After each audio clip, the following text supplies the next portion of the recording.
You know what spreads faster than COVID at a Trump rally? Book tags, and I caught one. Welcome back, everybody. Today we're going to ask the question, why haven't I read these books? Cheers.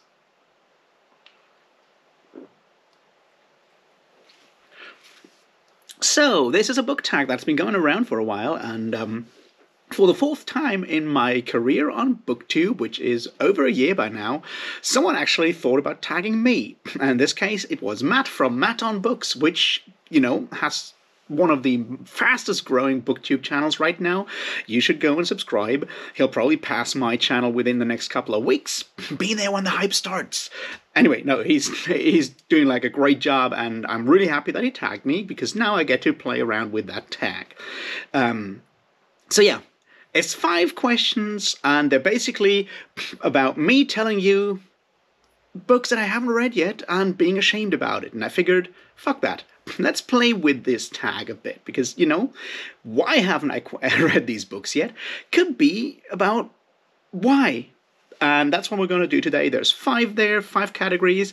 I'll go through all of them, and I try to actually have a different reason for each of those books beyond, there's not enough time for all the books I want to read, which is how most people do this tag. I figured it might be more interesting to look at the reasons why sometimes books that are, that we know in our hearts are worth reading don't end up on our tables when we have to read. So let's do this.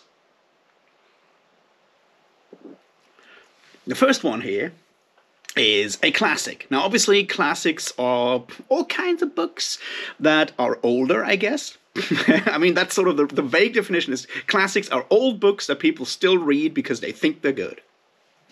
And in that regard, I want to choose Anna Karenina by Leo Tolstoy. And there's a reason why I haven't read this one. See, I study a lot of philosophy at university.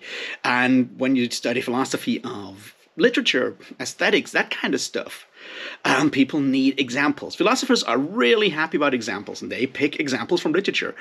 And the opening sentence from Anna Karenina, all happy families are alike, every unhappy family is unhappy in its very own way, is the most favorite quote from literature that I've ever encountered in philosophy text. And it's stuck in my throat so many times, and I just get this aversion even of thinking about reading that book. And I know it's a great book. Don't get me wrong, it's a fantastic book.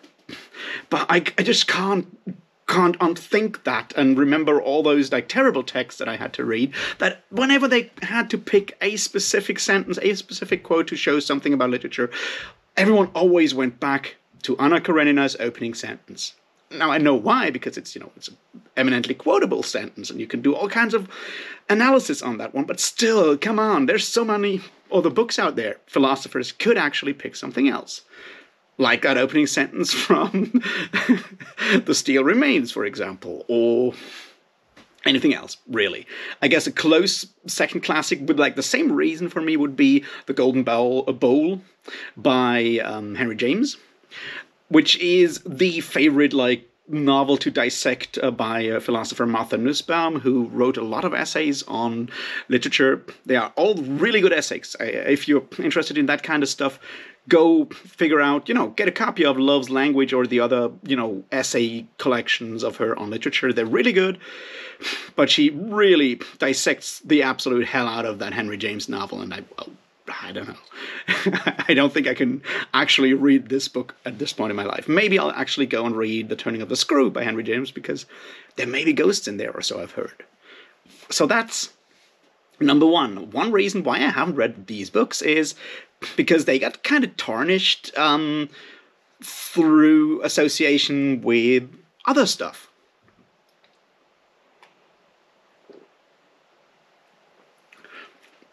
The next one is called fiction, by which I guess people mean literary fiction. Sort of. Some people have picked, historical fiction, which I'm like, how is historical fiction actually that much different from fantasy or any other genre fiction? But we're not going to go into like the genre wars out here. I'll just say Malazan is closer to literary fiction than anything Ken Follett has ever committed to paper, but there we go. My point is, literary fiction, and there's one that I've wanted to read for a long time, and I haven't read yet. And that's White Noise by Don DeLillo. Actually, anything by Don DeLillo. I want to read one of his books, and I just keep forgetting. Sounds really dumb, but it's like I'm obviously, usually using Audible when I, have Audible credits, which is another story, but it means I have to sort of like figure out what to get at one specific point, which is when, my new Audible credit shows up. And yes, I know Audible has a wish list that you can't share and stuff like that, but still, it's more like credit day, and you get an email by Audible or whatever, and I'm like, what kind of book did I actually need to buy right now? And at that point in life, every single fucking time, I keep forgetting that I wanted to read White Noise by Don DeLillo, which is why I haven't picked it up yet. And I guess that's one of those things that that is very unique to me, because I don't have a TBR. I don't write stuff down. It's all, just like floating around my brain somewhere like a cloud, and it just dips out of sight every time I am in like a book buying situation. But it's definitely a book I really want to pick up, because, I do like me some weird postmodern American literature, and I've read some Thomas Pynchon, and I've read some Cormac McCarthy. I feel like I should give it at least a go. So there you go. Second category.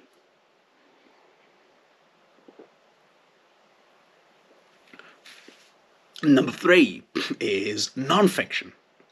And there's a nonfiction book that I wanted to read for a long time, and it's Gödel, Escher, Bach by Douglas Hofstadter. And the reason why I want to read it is mostly because a lot of authors that I really, really like have quoted this book as an inspiration or something you should read. First and foremost among those is obviously Terry Pratchett, who comes back to Gödel, Escher, Bach a bunch of times in his Science of Discworld series, which you should go and read anyway. And yeah, you know what's the reason? It doesn't exist in audio. Now, this is a very specific personal issue, I feel.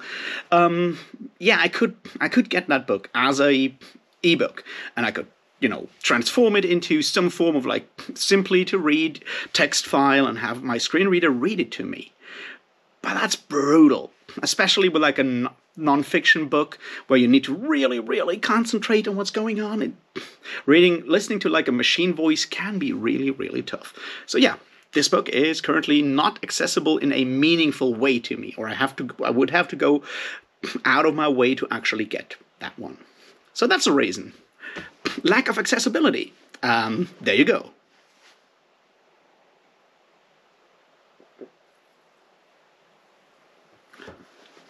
Fourth category, a genre fiction. Now, once again, this is not genre wars. We're not going there. We're following the last reason, and that one is a book that I wanted to read for a long time, like really long time. It's Lord of Light by Roger Zelazny. Now, I love the Chronicles of Amber. They're a really good series. Y'all should go and read them. But, yeah, Lord of Light is one that I've wanted to read for at least a decade at this point. And it is accessible. It is available as an audiobook if you live in the US. Which brings us to the wonderful thing that is region lock. Now, we're all aware of that. You get like advertisements on YouTube if you don't use like, ad blockers, or, you have to sit through really long sponsorship talks about like all kinds of VPNs, and they're all about, you know what? You can watch something on Netflix from a different country. But all of that, what it boils down to is that in an age where we do streaming, we have suddenly built up ways of restricting access to things built on, licensing deals and whatnot that are much stricter than they used to be in the age of physical media, right? If you wanted to have a book all the way back in 5 years ago, or still want to have a book, and it's not yet published in your country, you can import the physical item. Yes, you probably have to pay import tax or a bit more shipping and so forth. But you can do that. But you can't do that with like a digital item with streaming or downloads. You can't do that. And it's highly fucking annoying because, you know what?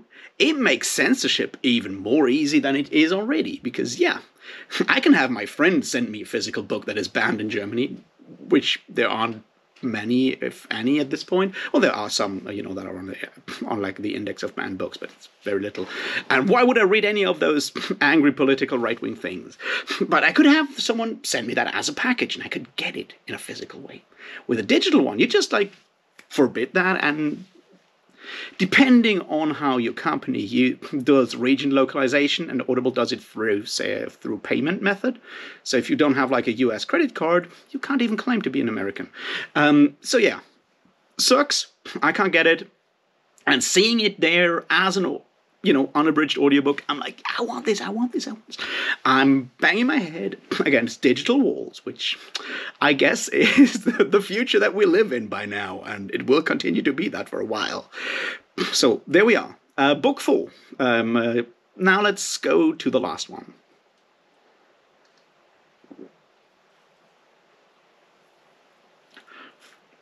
The book that I've had in my shelf for the longest time now. I do have shelves. And there's some physical books in there that I haven't ever read physically, but I don't think that's what you mean. Because I guess that would be my Conan, or my General Robert E. Howard collection. No, I'm going to go with one that I bought on Audible because I really wanted to read it, and then I got distracted. And that's the Dragon Riders of Pern series by Anne McCaffrey. I have the first 3, the Hopper Hall trilogy. I have all of those in my Audible library. I checked. It's for like over a decade. And I really want to read them. But similar to my white noise issue, I forget. Literally, I forget that I have those Dragon Riders of Pern books. I know of them, of course. I know they're classics. They're somewhere between sci-fi and fantasy in a weird space that you used to get in like 60s and 50s and 60s and 70s genre fiction before we decided that we really need strict categories of YA, fantasy of manners, and so forth. You know what I mean? Before we figured out that everything is better if we categorize it to hell. And I want to read them. And yeah, I just forget until someone somewhere mentions Dragon Riders. I'm like, oh yeah, right. I have those. I should read them. And then I forget again. So maybe this time it'll actually work. And I think it was probably Scott, the Bald Booktuber, who mentioned the same book in his Why Haven't I Read This Before? And that made me remember that, yes, I do own Dragon Riders of Pern books. I should probably go and read them. And, they're short. It's something I can probably do in like a couple of days. So maybe I'll actually do it. So there you have it. 5 books I haven't read yet with 5 different reasons. Some of them are, I'm too dumb to remember. Some of them are, I'm too angry to read them. And some of them are, the world doesn't want me to read those books. And I didn't even talk about why I don't read Ender's Game, because you can probably figure it out, right? Anyway, that's that part over with. Now to tag people that have not yet done this tag, and that makes it kind of difficult, because I feel by now everyone has been tagged, except 2 people that I'm pretty sure haven't been tagged or haven't done it yet, so I'll maybe doubly tagged. One of them is Liam over at Liam's Lyceum, the most underrated channel on BookTube. He's still under 500 subscribers. Go give him some love. Subscribe. He's one of the few that actually talks a lot about sword and sorcery, so yeah, subscribe. It's worth it. And I feel sorry that I kind of forgot to actually ever release the collab chat that we did. Anyway, that's Liam. You're tagged. Part 2, Ola over at Wild Witch. Because there's a lot of books she hasn't read, I think. And she's got always the best reasons for not reading books, so I hope this one will be fun. Ola, you're tagged. And with that, I'll leave you until tomorrow when I start rambling about Dan Simmons. Anyway, thanks for watching. Like, subscribe, share, do all the wonderful things. Maybe join the Patreon. I usually forget to mention it because I am always a bit awkward about that, but I would really, really, really appreciate your support. I'm in a bit of a struggle there. Anyway, thanks for watching. See you next time. Cheers.